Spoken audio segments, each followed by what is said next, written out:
Hey guys, on today's exciting episode, we're going to mount this TV up on a wall. There's a couple of reasons we're going to do this. First is this glare. We're going to get rid of that glare by having a mount that allows us to give a little tilt and reduce that glare greatly because it's right across from this nice big window that is giving me light right now. Another thing we're going to do is we're going to install some hardware that lets us hide the actual cables running to the TV. So it's going to be a nice clean install. So stay tuned, we'll take you through the whole process. So first things first, disconnect everything that's going to be in our way. We're going to reuse the hole that's in the wall, so we just have to remove this coax cable cover and yank it out of the wall. Turns out the builder decided to use a splitter to connect the coax cable for this room and the room next door, so we've got a little extra surprise, but that's nothing too difficult to work around. We just have to get this plastic box out of our way to get things really started. I should mention down in the description we have links for all the products that we're using during this video. Go ahead and feel free to check them out. Now that that box is out of the way, we're just going to tuck this cable back inside the wall just to get it out of the way for the moment. And the in-wall management kit we're using came with this little template to help us draw out the space we need to cut. So we'll just extend the lines, and we're going to use a blade from a reciprocating saw. No need to pull out the actual tool, we'll just do it by hand.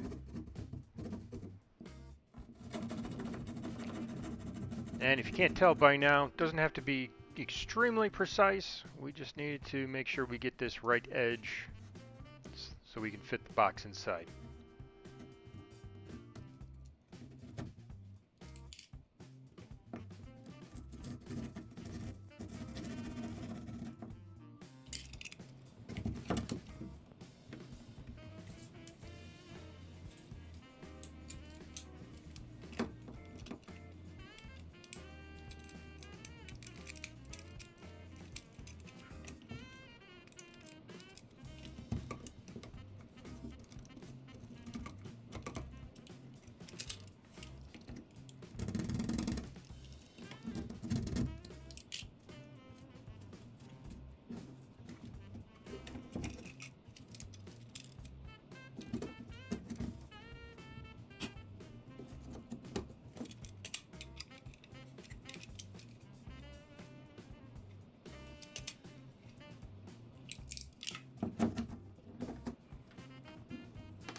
Here we're removing the short coax cable that went from the splitter to the back of the jack.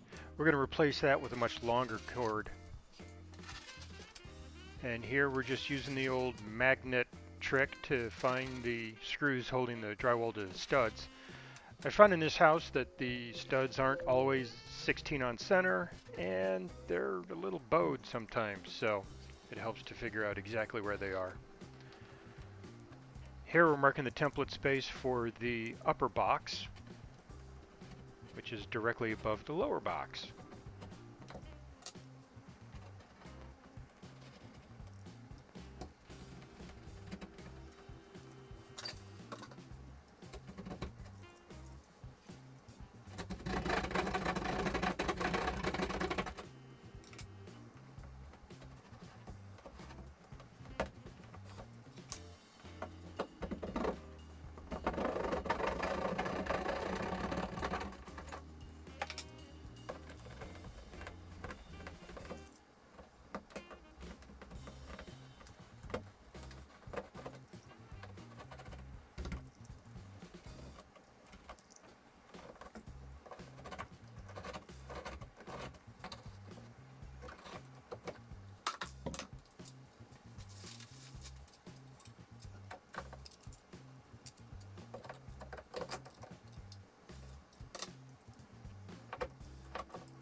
So one thing I really like about this kit is not only does it give you everything you need to perform the install, it also actually labels each of these wires to help you figure out exactly where it gets connected.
And no, I have no idea why it took me so long to wire up that one single black wire. Just not my day.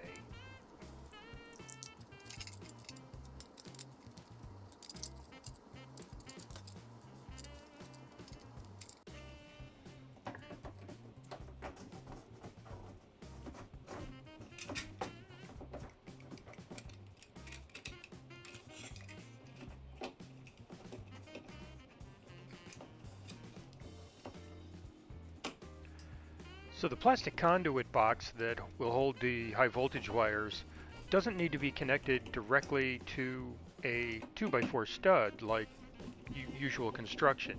It just has these two little screws that have compression fingers on the back side to snug it up on the back side of the wall.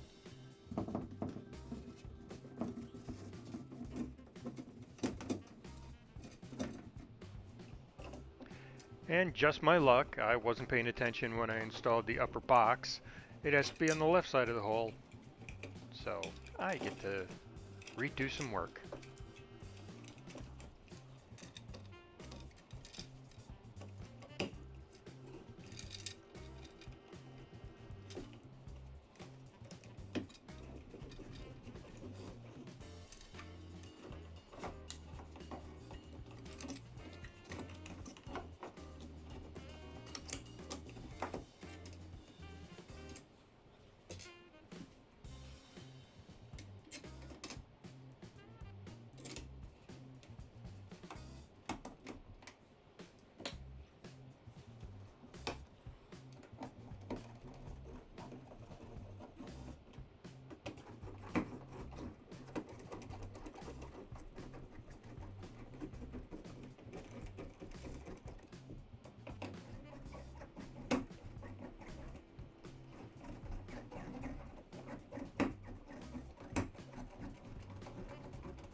Now connecting the lower box is actually a little easier than the top one because the outlet actually has wires on the back of it. So instead of having to screw the wires onto it, I'm just using these 3-port push-on connectors. Makes the install really a lot faster and a lot easier.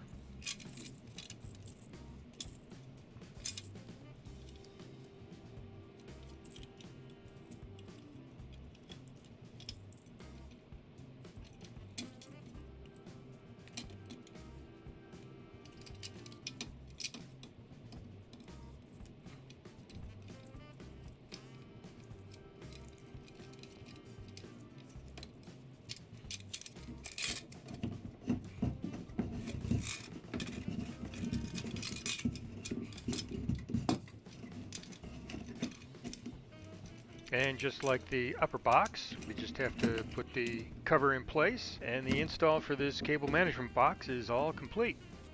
Now we just have to run the video cable, and one little tip here is to put a big knot in the top of the cable so it doesn't accidentally fall through the wall and you got to fish it out and struggle with that. So here you see me putting everything together on the bottom. We've got the coax cable for the cable box, and we've got the HDMI cable for the TV. And now for the last part of this install, the actual TV rack. The plan here is to get the right side of this rack installed into a stud and not necessarily worry about the left side. I know that it's a little too small to hit two studs, but here I'm using a magnet just to check for studs, just to be on the safe side, but it's not looking good. It's not a big concern because I've got some heavy-duty anchors that will help me with this install.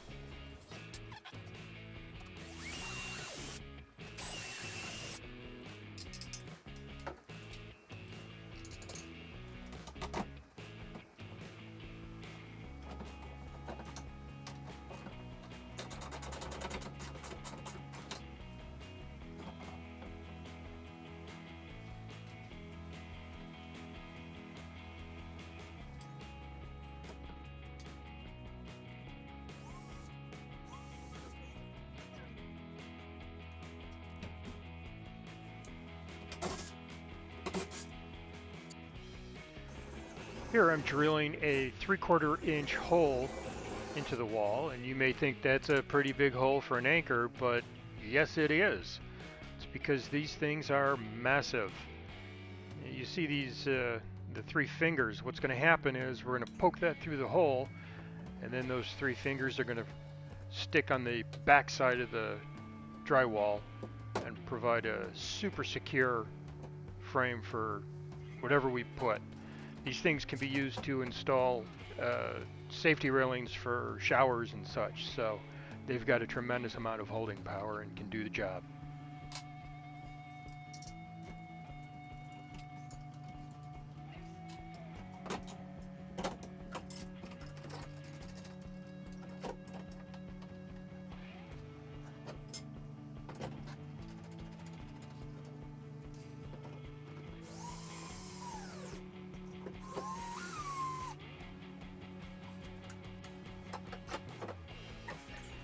Now, one interesting thing to note here is you saw me just checking for level there.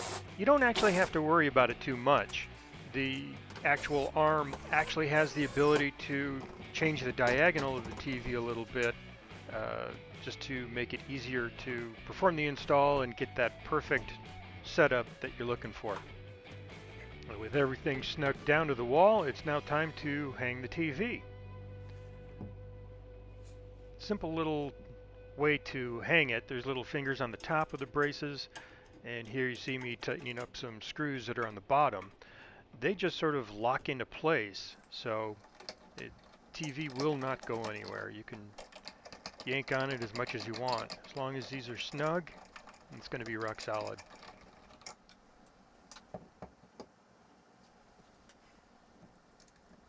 Here I'm using a little hex key that came with the kit to tighten up the angle of the TV.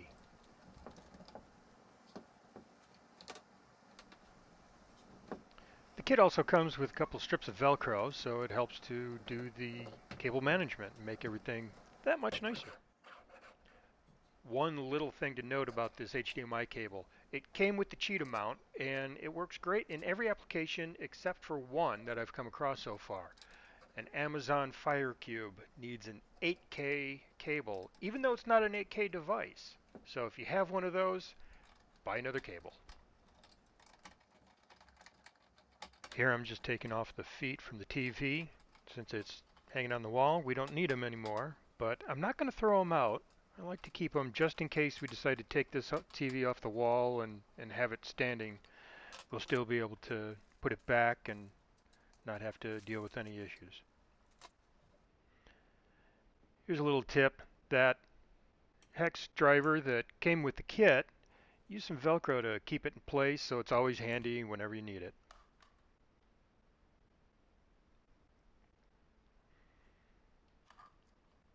We're connecting up a surge protector here for a couple of reasons.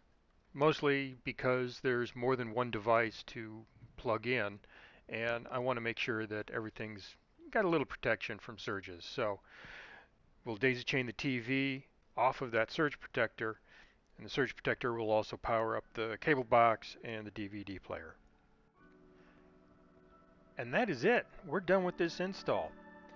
It only took a couple of hours and relatively easy. Just a couple of tools to get it done. And as I mentioned, all the parts I used are listed down below in the description, so if you want to check them out, just click on the link. If you have any questions or comments, leave them down below. Love to hear from you. Otherwise, we'll catch you in the next episode. Thanks, everyone.